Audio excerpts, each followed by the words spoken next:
మనం ఈ వీడియోలో వాల్మీకి మహర్షి రామాయణం ఎందుకు రచించారు, అసలు రచించడానికి గల కారణాలేమిటో తెలుసుకుందాం.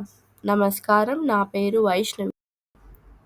ఒకనాడు నారద మహాముని తమసా నదీ తీరాన గల వాల్మీకి మహాముని ఆశ్రమానికి వచ్చాడు.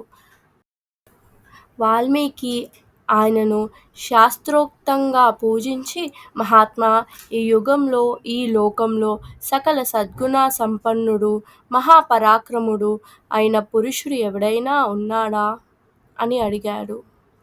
అప్పుడు వాల్మీకి నారద మహాముని రాముడి కథ సవిస్తరంగా చెప్పాడు. నారద మహాముని సెలవు తీసుకుని వెళ్ళిపోయేసరికి మధ్యాహ్న స్నానానికి వేళయింది.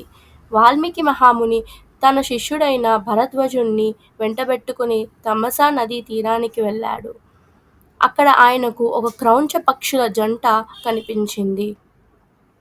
ఆ పక్షులు పరస్పర ప్రేమలో మైమరచి తీయగా పాడుతూ అరణ్యంలో ఎగురుతూ ఆనందిస్తున్నాయి.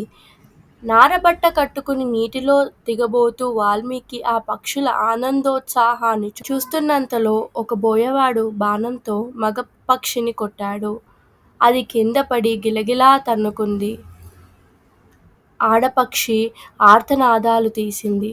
వాల్మీకి హృదయంలో ఆ పక్షి పైన జాలి, కిరాతకుడి పైన ఆగ్రహము తన్నుకుని వచ్చాయి.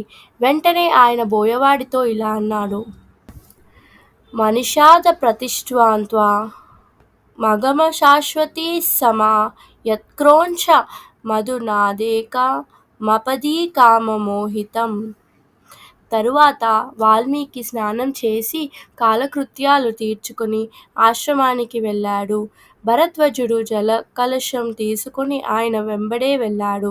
ఆశ్రమంలో కూడా వాల్మీకి తన నోట వెలువడిన శ్లోకం గురించి ఆలోచిస్తూ ఉండిపోయాడు. అంతలో బ్రహ్మదేవుడు ఆయనను చూడవచ్చాడు.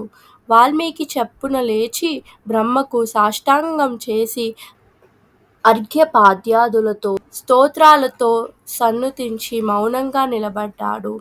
అప్పుడు బ్రహ్మ వాల్మీకిని కూచోమని, వాల్మీకి, నా అనుగ్రహం చేతనే నీకు కవిత్వం అబ్బింది.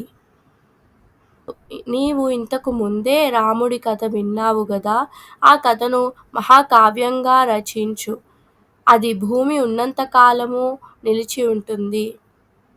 అది ఉన్నంతకాలము నీవు ఉత్తమ లోకాలలో సంచరించగలిగి ఉంటావు అని చెప్పి అంతర్ధానమయ్యాడు. ఈ విధంగా బ్రహ్మ యొక్క ప్రోత్సాహంతో వాల్మీకి రామాయణ కథను అప్రయత్నంగా వెలువడిన శ్లోకాలతో అందరికీ ఆనందం కలిగించే విధంగా రచయించాడు. ఆ కథనే మనం కూడా చదివి ఆనందించుదాం. జై శ్రీరామ్.